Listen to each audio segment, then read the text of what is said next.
వెంకటేశ్వర స్వామి లీలలతో అది టెస్టింగ్ పోయింది. టెస్టింగ్ చేసింది ఎవరు?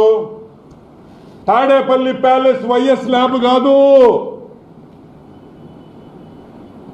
తాడేపల్లి ప్యాలెస్ వైఎస్ ల్యాబ్ కాదు. National dairy development board of Gujarat లో ఉండే national dairy development board one of the number 1 laboratories ఈ ప్రపంచంలోనే, భారతదేశంలో కాదు, ఈ ప్రపంచంలోనే నంబర్ 1 ల్యాబ్. ఏమయ్యా, ఇదిగో test report. Water and food analysis laboratory TTD వాళ్ళు చేసింది. ఇదిగో రిపోర్ట్. ఒక్కటొక్కటి చూపిస్తాను, మీకు అవసరమైందో చెప్తాను. 2 ఇదిగోండి, ప్రతి యాసిడ్, ప్రతి కాంపోనెంట్, దీంట్లో ఆ మిల్క్ లో ఉండే ప్రతి ఐటెం కూడా ఏమేమి ఉన్నాయి, అసలు ఏముంది దీంట్లో, ఆ నెయ్యిలో, ప్రతి ఒక్క రిపోర్ట్ 52 ఐటమ్స్ని అనలైజ్ చేసి మీరు సప్లై చేసిన నెయ్యిని మొత్తం అనాలిసిస్ చేసి రిపోర్ట్ ఇచ్చారు. నేషనల్ డైరీ డెవలప్మెంట్ బోర్డ్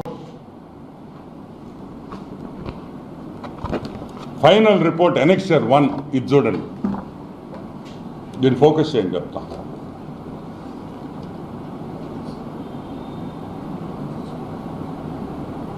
దీంట్లో ఏం రాస్తుందంటే నేను చదువుతాను, మళ్ళీ మీకు చూపిస్తాను.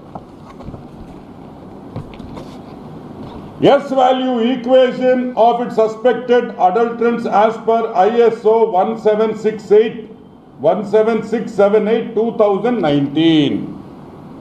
అంటే ఈ నెయ్యిలో ఏమేముంది? సోయాబీన్ అంటే తెలుసు కదా, sunflower సీడ్లు,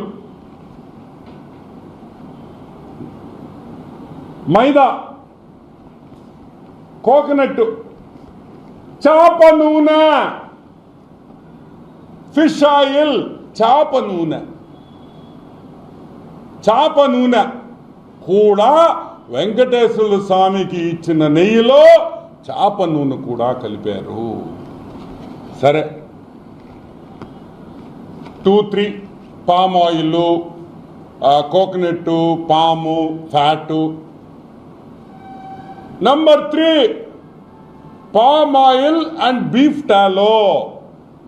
palm oil and beef, గొడ్డు మాంసంలో వచ్చే పదార్థాలని కలిపారు, బీఫ్ టాలో. నంబర్ 4 లాడ్ అంటే యానిమల్ ఫ్యాట్, జంతువుల మాంసం. ఏ జంతువులో మనకు తెలీదు. కుక్కలు కావచ్చు, నక్కలు కావచ్చు, పిల్లులు కావచ్చు, కుళ్ళిపోయిన కుక్క పిల్లలు కావచ్చు. మనం చూస్తుంటాం, కుక్కల మాంసం వస్తుంటుంది చెన్నై నుంచి. మా నెల్లూరుకి ఎన్నిసార్లు పట్టుకున్నారో తెలుసా మీకు? ఏమా నెల్లూరులో పట్టుకున్నారు లేదా? 1000 టన్నులు పట్టుకున్నారు, 100 టన్నులు. ఆ నూనె కూడా వాడారని భయముగా ఉన్నది. సరే, ఇది ఒక రిపోర్టే కదా, ఇది తప్పు కావచ్చు అన్నారు. ఇదిగోండి సెకండ్ రిపోర్ట్, ఇంకొక రిపోర్ట్ AB023654. ఇదిగోండి, నేను క్విక్గా చూపిస్తాను. Same thing. ఇదిగోండి,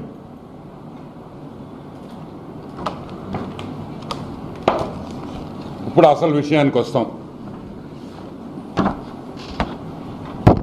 ఇది report number 2. Same thing. Fish oil, beef, గొడ్డు మాంసం, యానిమల్ ఫ్యాట్, కుళ్ళిపోయిన చచ్చిపోయిన జంతువులు ఇది కలిపారని ఈ రిపోర్ట్లో ఉంది. సరే, ఈ శాంప్లింగ్ చేసేటప్పుడు, డైరీ కానీ ఈ గీ శాంప్లింగ్ చేసేటప్పుడు ఎస్ వాల్యూ అంటాం. ఇక్కడ చూడండి, ఎస్ వాల్యూ ఇక్కడ వేసారు చూడండి, ఎస్ వాల్యూ. ఈ ఎస్ వాల్యూ నెయ్యికి ఎంత ఉండాలంటే 95.68 to 104.32 ఉండాలి. ఇక్కడ చూడండి 95.8 to 104.32 అంటే అది స్టాండర్డ్ వాల్యూ. అంటే ఆ రేంజ్కి రావాలా ఈ నెయ్యి, వస్తే మంచి నెయ్యి అయినట్టు. ఎంత వచ్చింది? 19.72. 100 యావరేజ్ వేసుకోండి. 100 ఉండాల్సింది 19.72. అంటే 19, 18, 20% కూడా రాలా. 20% అంటే నాణ్యతలో 20% వరకే ఈ నెయ్యి బాగుందని ఒక రిపోర్ట్ ఇచ్చింది. ఇంకొక శాంపుల్లో 19.77, ఇక్కడ వచ్చి 19.72 ఒకటి, ఇదిగోండి 19.77. 100 యావరేజ్ ఉండాల్సింది. అంటే 19% కూడా ఈ నెయ్యి నాణ్యత లేదు. పూర్తిగా గొడ్డు మాంసం, చాప ఆయిల్, చాప నూనె, కుళ్ళిపోయిన జంతువుల్ని వాడారు, ఆ మాంసం వాడారు, దీంట్లో కలిపారనే రిపోర్టు మేము చెప్పటంలా, నేషనల్ డైరీ డెవలప్మెంట్ బోర్డు చెప్తా ఉంది, వాళ్ళ ల్యాబొరేటరీ చెప్తా ఉంది. ఒక శాంపుల్ కాదు, 2 శాంపుల్స్, ఇంకా కూడా శాంపుల్స్ ఉన్నాయి. ఇంకా నాకు అన్ని చూపిస్తే మీకు అర్థం కాలేదని నేను 2 చేయించాను.